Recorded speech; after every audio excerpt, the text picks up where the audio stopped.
ઓમ નમઃ શિવાય. જય માતાજી મિત્રો, સ્વાગત છે મારું એક નવા વિડીયોમાં. તો આજે આપણે બનાવશું આમળાની કેન્ડી બનાવશું. તો તેના માટે આપણે આમળા લઈ લઈએ અને આપણે ઉધમાં બાફવા મૂકી દેવાના છે. આવી રીતના આપણે ઉધમાં બાફવા મૂકી દઈશું અને ઢાંકી દઈશું થોડીક વારમાં. તે આવી રીતના આવા થઈ જશે અને જુઓ કેવા સરસ અને મસ્ત થઈ ગયા છે. તો આવી રીતના થઈ ગયા છે. આપણે એને ઠાળી લઈએ અને પછી એમાંથી બીજ આપણે નોખા પાડવાના છે. તો આપણે આમાંથી બીજ નોખા પાડી દઈશું. આવી રીતના આપણે બીજ નોખા પાડી દેવાના છે અને સહેલાઈથી નીકળી જાય છે બીજ પણ. જો આવી રીતના આપણે બધા આમ જ કરી લેવાના છે. પછી એમાં આપણે સેંધું નમક અને જલજીરા નાખી દેવાના છે, પણ તમારી પાસે કાંઈ કોઈ પણ મસાલા હોય તે પણ તમે નાખી શકો છો. અને 2 દિવસ આમ હલાવી સારી રીતે ને 2 દિવસ આપણે રાખવાના છે ને 2 દિવસ પછી આપણે સૂકવવાના છે. તો ચાલો 2 દિવસ થઈ ગયા છે, હવે આપણે એને સૂકવી દઈએ તડકે.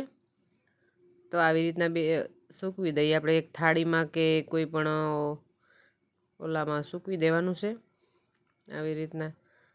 ને થોડાક આમળા આપણે વધ્યા હતા એને આપણે બુરાદો આવી રીતના ખમણી લઈશું અને સ્ટોર કરવાનો છે. આવું ખમણી લેવાનું છે અને જો આ ખમણેલા આમળા છે ને આપણે તેને તેલમાં કે આપણે ઉપયોગ લેવાનો છે. અને જો આવી રીતના સુકાઈને આવી રીતના આવા થઈ ગયા છે. મારો વિડીયો ગમે તો લાઈક શેર અને કોમેન્ટ કરજો.